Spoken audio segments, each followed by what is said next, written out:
The Amber Heard versus Johnny Depp trial has us glued to our screens waiting to see what will happen and which of these A-list celebs would get a chance at redemption. This celebrity case of the year has been messy, to say the least. Detailed accounts of abuse from both sides have the public divided on who to believe and what actually is truth. Where did it all start? The story of Amber Heard and Johnny Depp dates back to 2009 when the two first met on the sets of The Rum Diary. At the time, both were committed to other people. They secretly began dating during the press tour of their film, as Depp had not yet broken up with his former partner, Vanessa Paradis. First signs of trouble in this Hollywood paradise were detected when Heard publicly accused Depp of domestic violence in 2016. This happened after a 15-month turbulent marriage, right after Heard had filed for divorce. The statement came after Heard showed up to a California court with a bruised face, detailing how Depp had hurt her during an altercation by throwing a phone at her face. She demanded a restraining order. Here is where things get a little fishy. After Heard's statement was released, Depp quickly released a counter-statement accusing Heard of lying and falsely accusing him of abuse in order to secure a financial settlement. After both statements were released, reports started circulating around of the couple reaching an out-of-court settlement in which Heard secured a hefty amount of $7 million. This she pledged to charity. Spoiler alert, but this settlement later comes to haunt Heard in her recent trial.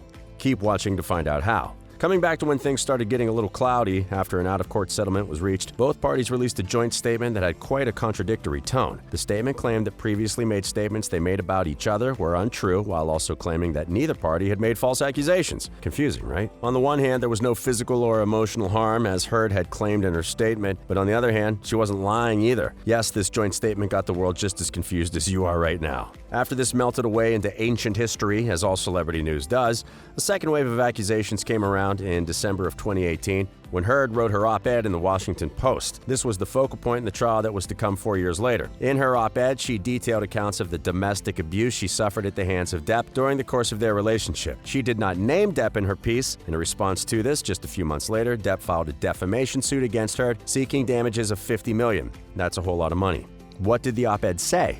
Heard's op-ed in the Washington Post talked about her experience as a public figure representing domestic abuse and how, due to her public accusations, she started facing backlash to her career. She wrote that she saw how institutions protected men accused of abuse. Heard was, at the time, serving as the women's rights ambassador at ACLU and said the ACLU encouraged her to voice her piece. While the actress did not mention Depp by name in the article, she hinted at details of her marriage 2 years ago. This one piece of paper, Depp's manager claims, cost Depp his career, life, and his reputation. He claimed that because of the widespread attention that the op-ed received, it became nearly impossible for Depp to land a studio film, even being removed from the cast of the 6th installation of the Pirates of the Caribbean franchise.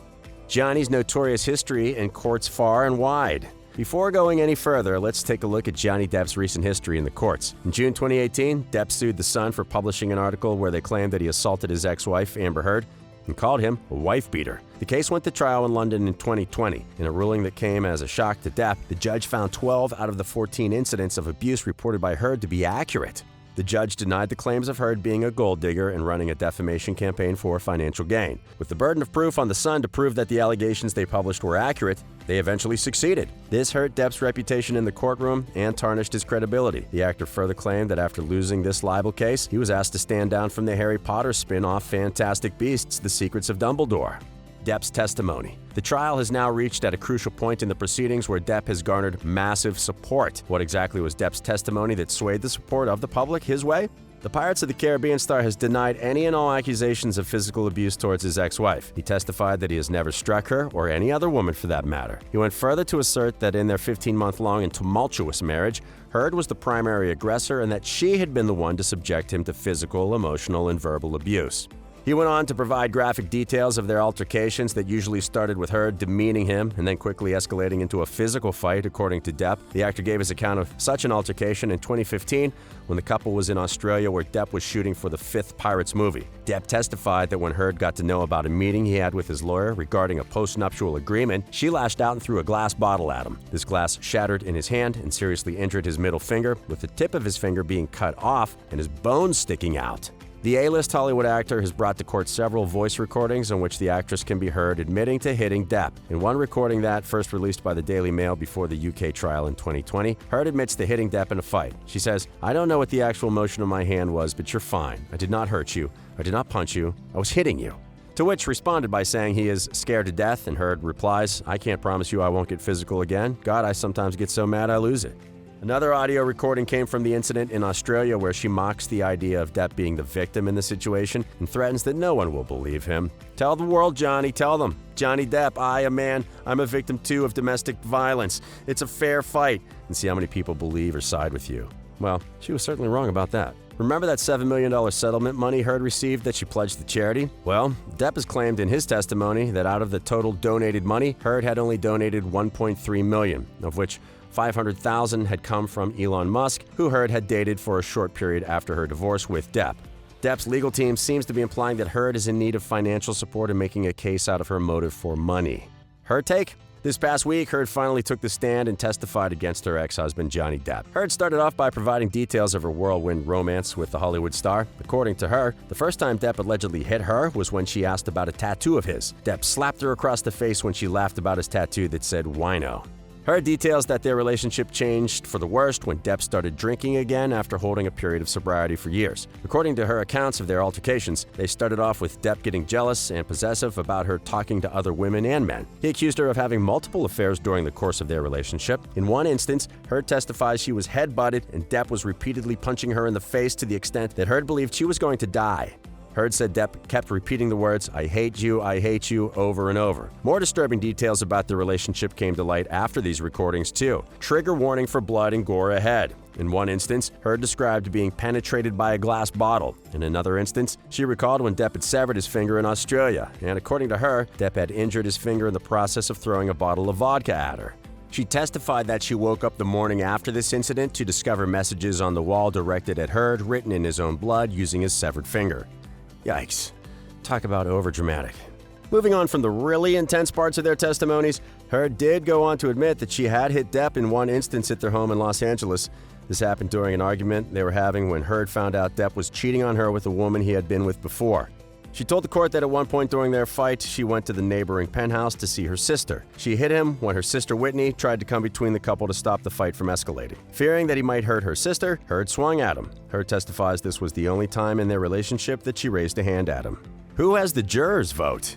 Before she took the stand on Thursday, Johnny Depp held most of the positive public opinion, but Heard's testimony has changed the game for both parties, all thanks to the courtroom calendar. Before she takes the stand again, the court has observed a break for 1 week during which time the jurors will have the opportunity to sit with Heard's testimony. Heard's haunting recollection of accounts of brutal abuse at the hands of Depp are going to ring unchallenged in the minds of the jurors for an entire week. This gives Heard an edge in this trial, but that could play a vital role in the deliberation of the results. Danny Savallo says this is exactly the kind of thing lawyers are worried about, as a break as long as this between court proceedings is likely to pose an advantage for one party. A Los Angeles jury consultant, Richard Gabriel, confirms this. What we hear last really does stick with us. Right now, the burden of proof lies on Depp to prove that Heard's accusations about him are untrue. Hence, any potential points she could score with the jurors can prove to be extremely valuable to her case. The next important thing is that Heard has to deal with now is the cross-examination that will take place when proceedings resume. Assuming she holds up well in that, Heard may have already dealt with any key blows to her case. While the excess time granted to her is definitely her knight in shining armor that has come to save her, Heard's compelling testimony alone has the potential to sway the jurors to her side. Even if you're not fond of Heard, any biases towards Depp become weak in front of her detailed and emotional testimony. She broke down recalling accounts of abuse multiple times, which is sure to leave a strong imprint of anyone that's watching. In the end, no matter the results of the proceedings, this trial has opened up a larger conversation about the inability of the masses to handle the intricacies and the ambiguities regarding a domestic abuse trial. Evidence shows violence propagated at both ends, and yet the public opinion is looking for a neat story where one party emerges as the hero and the other as villain. It's unlikely that Depp will win this case, as the burden of proof requires the accused to prove that he did not abuse the accuser. Whatever the case may be, we'll have to wait and watch. Well, that's it for today's video. Like and subscribe if you want to see more content from us, and let us know in the comments below who you think will emerge victorious in this high-profile case. We'll see you next time.